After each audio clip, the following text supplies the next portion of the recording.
মাধ্যমিক 2024-এর ফলাফলে কোচবিহার জেলা গোটা রাজ্যে নজর কাড়া সাফল্য অর্জন করেছে। কোচবিহার জেলা থেকে প্রথম স্থান অধিকার করেছে এক ছাত্র। তবে কোচবিহার জেলা থেকে আরও বহু ছাত্রছাত্রীরা রয়েছে যারা মেধা তালিকায় স্থান না পেলেও ভালো ফল করেছেন। জেলা কোচবিহারের কলাবাগান উচ্চ বিদ্যালয়ের এক মেধাবী ছাত্রীর নাম অঙ্কিতা সাহা। এবারের মাধ্যমিকে সেও একজন সফল পরীক্ষার্থী। তার মোট প্রাপ্ত নম্বর 561 শতাংশের নিরিখে তা প্রায় 80% নম্বর। লোকের অবস্থা খুবই খারাপ, তো সেখানের মধ্যে দিয়েও আমি অনেক কষ্টে পড়াশোনা করেছি। আমরা দুই বোন, তো বাবাকে দুই বোনের খরচাই চালাতে হচ্ছে, যার কারণে আমি খুব কষ্টেই পড়াশোনা করছি। তো বাড়িতে অনেক কষ্টেই পড়াশোনা করা হচ্ছে, যেমন খাতা লাগলেও স্যার বাবা অনেক দিন পরে এনে দিত। স্কুলের স্যারদের থেকেও যথেষ্ট হেল্প আমি পেয়েছি। বাবা কি করেন? বাবা জিমের দোকান করে ছোট।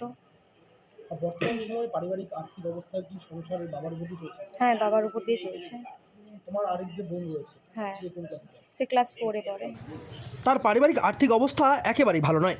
তার বাবা বাদল সাহা পেশাগতভাবে একজন ছোট মাপের ডিমের ব্যবসায়ী এবং তার মা পূর্ণিমা সাহা একজন গৃহবধূ। একেবারেই টানাটানির সংসার তাদের। এক কথায় বলতে গেলে নুন আনতে পান্তা ফুরোয়। তবে এর মাঝে অঙ্কিতার সাফল্য যেন তাদের মুখে হাসি ফুটিয়েছে।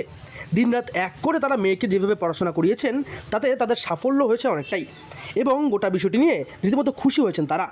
অঙ্কিতা ভবিষ্যৎ দিনে পড়াশোনা করে শিক্ষিকা হতে চায়। এই যে আর্থিক দুরবস্থা আপনাদের, সেই জায়গায় দাঁড়িয়ে মেয়ের এই সাফল্য, মানে ভবিষ্যৎ দিনে মেয়ে তো ভালো জায়গায় আরো বেশি ভালো পড়াশোনা করতে চায়, সেটাতে কতটা সহযোগিতা করবেন?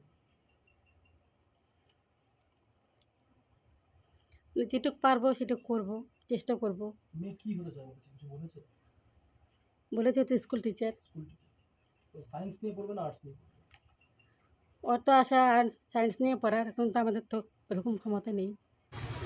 ভবিষ্যৎ দিনে অঙ্কিতার সাফল্যে যথাসম্ভব প্রচেষ্টা করবেন, এমনটাই জানিয়েছেন তার মা বাবা। কোচবিহার থেকে সার্থক পণ্ডিতের রিপোর্ট, লোকাল 18 বাংলা।